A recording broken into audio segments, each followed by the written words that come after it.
Hello mountain bikers, and welcome back to your favorite gear show. It's been a crazy busy month and we're going to be talking about a bunch of rad new products in this episode, and we've also got some exciting news for all you flat pedal lovers out there. That's right, we've just updated our massive flat pedal shootout article again, and for the first time since the original edition in 2016, there's a new pedal in the #1 spot. Keep watching to find out which one it is. Just before we get into the review section, however, you know the score. Time for our customary industry news roundup with a month in a minute. Let's go! Since we'll be talking about pedals in this show, let's kick things off with some news items. Bergtech worked with the freeride Viking Brage Vestavik on a version of their Penthouse MK5 pedal, making the platform a bit bigger and adding some extra pins in the middle. Bomb-proof is probably an understatement.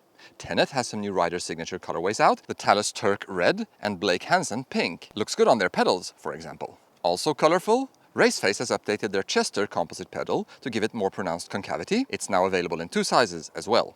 It's been a big month in the e-bike world, starting off with YT's new Decoy SN. Featuring a 60 Nm Fazua motor and a 430 Wh battery, it aims to provide riders with a supernatural ride feel. Speaking of Fazua, they've just announced a bigger version of that same battery, now with 480 Wh, as well as a new ring controller.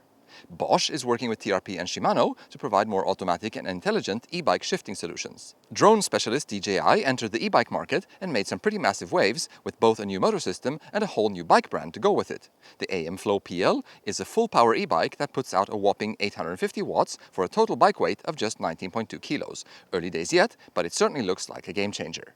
In the superlight e-bike category, Orbea introduced 5 new models of their Rise, 3 alloy and 2 carbon versions. SRAM is trickling down their T-type transmission tech to a lower price point for OEM only, with the introduction of the S1000 Eagle transmission line. SRAM also just updated their DB8 mineral oil brake with a stealth lever body. Garbaruk has launched an Enduro version of their lightweight alloy crankset. We've got one in for testing, so stay tuned for the review to drop a bit later in the year. Kona, now back under their original ownership after some tumultuous times recently, has just launched new versions of the Process 134 and 153. More wheel size options and mature details highlight the changes. Orange dropped 5 new models at Eurobike. You can check out the write-up on our site for all the details. Spot dropped their all-new Mayhem 140 with an interesting suspension platform built around a leaf spring and contemporary geo. Specialized wants to cater to all the gravity fiends out there with a simple and robust platform available in many different versions, the all-new Status 2. Starling has now introduced a range of full bike builds available to purchase directly from the company based on a carefully selected component spec available on all their core frame models. YT has refreshed their Dirtlove dirt jump frame, and Marin has done exactly the same with the Alcatraz. To keep all these beautiful bikes looking fresh, RideWrap has just launched the all-new Creator series of frame protection kits, offering rad, unique graphics packages across their core protection pieces. Ride Concepts has added a little height to their Talac shoe with the new Talac Mid. Maxxis has some new shoes for your bike in the form of the all-new High Roller 3. There was more news from Bergtech with the introduction of the Bartender Josh Bryson Signature Grip, made to feel like a push-on grip, but with the simplicity of a lock-on. Schwalbe wants to change the tire valve world with the introduction of the Click valve system, made to make it easier to click on and take off the pump head. And to conclude with some great news for all you lovers of good trails. Shimano is committing $10 million to support and facilitate trail projects and trail advocacy organizations around the world over the next 10 years.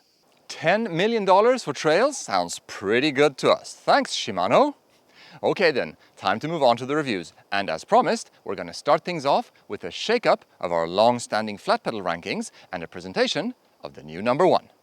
In 2016, we published our Flat Pedal Face-Off, a group test pitting 17 flat pedals against each other to see which one would come out on top. We devised a scoring system that takes into account grip, concavity, the pin-to-axle measurement, and weight to produce an overall metric that is then used to rank the pedals accordingly. Since 2016, we have kept adding new pedals to the same rankings, and today the number of competitors stands at 38. And in even bigger news, for the first time since that very first edition, a new entrant has just dethroned the DMR Vault that had been reigning supreme since the beginning. That pedal is Deity's new supervillain. Deity already had a pedal on the podium of our shootout, the T-Mac, named after freeride legend Tyler McCall. The T-Mac heritage is clear to see from the very first glance at the new supervillain. The large symmetrical platform is very close to the shape and the dimensions of the T-Mac, just a couple of millimeters longer front to rear. The supervillain keeps the same deep concavity as the T-Mac, and the pin placement is very close too. The supervillain is a bit lighter, with smoother edges to help it glide over obstacles more easily. On the scales, there's only about 25 grams in it, but that was enough to see it improve its score against the weight criteria in our face-off, and thus make that move up the leaderboard. As for the internals, the axle system is brought over from the T-Mac as well. With 3 bearings and 1 bushing per side, it has proven itself to be both robust and reliable over the years. The pins are of the classic grub screw type and can be accessed from either side to give you the best chance of being able to remove them if they should end up mangled or snapped. On the trail, we felt at home on the supervillain from the very first ride, which was of course to be expected given how well we've always gotten along with the T-Mac. Riding the 2 pedals back to back, you'd be hard-pressed to pick out any major differences, but the extra size of the supervillain front to back provides even more room for your foot with the same locked-in feel as the T-Mac. The small inner bearing bulge sits well under the plane of the pins, so you're free to place your foot wherever you prefer on the large platform. In terms of grip, the supervillain delivers in spades. The pin placement is highly functional, and this pedal will save your bacon even if your foot should come down in the wrong position. It's easy to find a spot that feels natural, regardless of how you place your foot. They'll support you whether you have the pedal in the middle of the foot or towards the front. They say don't fix it if it ain't broken, and that's always true. And Deity will keep making the T-Mac for the foreseeable future, in case you were worried that it might disappear. However, there's always room for improvement if you look hard enough, and that is exactly what Deity has done with the new supervillain. It's a bit lighter, slightly bigger, and overall more streamlined than the T-Mac, while delivering the same faultless grip as its predecessor, which makes it a formidable competitor in the flat pedal market and the new #1 in our rankings. You can check out the full shootout on our website for more.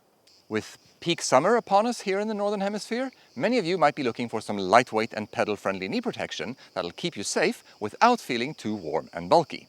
Fox has just updated their Enduro knee pad. Here's what we think of it. The Enduro slip-on sleeves are made from a moisture-wicking lycra material and feature a nylon mesh rear panel to keep the air flowing, both on the way up the hill and on the way back down. The sleeve is very elastic and features silicone grippers around the inside of the top hem to help hold it in place over the knee joint. For protection, the Enduro sleeve relies on a single removable D3O insert, which here is of the very softest and most malleable kind. It's still certified for personal protection use, but not to the levels associated with sturdier knee guards. The fabric covering the front of the pad is slightly thicker than the rest of the sleeve to help it withstand scuffing. On the trail, the Enduro pads are extremely comfortable, as you might expect from such a lightweight and flexible piece of protection. The sleeve does a good job of staying in place as you exert yourself, and it breathes well overall too.